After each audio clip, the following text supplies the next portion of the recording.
Divine energy তোমাকে কি বলতে চাইছে? অনেক তো হলো, এই ধৈর্য ধরে বসে আছো, এমন কিছু সিচুয়েশান ফেস করে চলেছো যেটা তুমি চাইছো এর থেকে মুক্তি পেতে। তো ইউনিভার্স তোমাকে কি বলতে চাইছে, ডিভাইন এনার্জি তোমাকে কি বলতে চাইছে? রিডিং তোমার কাছে পৌঁছেছে মানে অবশ্যই রিডিং তোমার জন্য, একদম স্কিপ করে যেও না।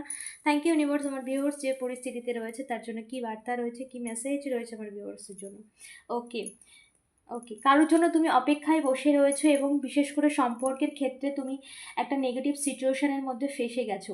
ওকে, এবং এই সিচুয়েশনের থেকে তুমি নিজেকে বার করতে চাও এবং ইমোশনালি তার প্রতি তুমি এখন অ্যাটাচ। তো ইউনিভার্স তোমাকে কিন্তু এটা বলছে, তোমার ইনটিউশনকে তুমি ইনটিউশন ইনটিউশনের কথা শোনো এবং তোমার ইনটিউশন পাওয়ার তোমাকে ভীষণভাবে গাইড করবে এবং তোমার সমস্ত স্বপ্ন পূরণ হবে। বিশেষ করে সম্পর্কের ক্ষেত্রে তুমি নেগেটিভিটির ধোঁকা পেয়েছো, তো তোমার জীবনে এমন কেউ আসছে যে তোমার সমস্ত স্বপ্ন পূরণ করবে এবং তোমার মতো করে তোমাকে ভালোবাসবে। Thank you.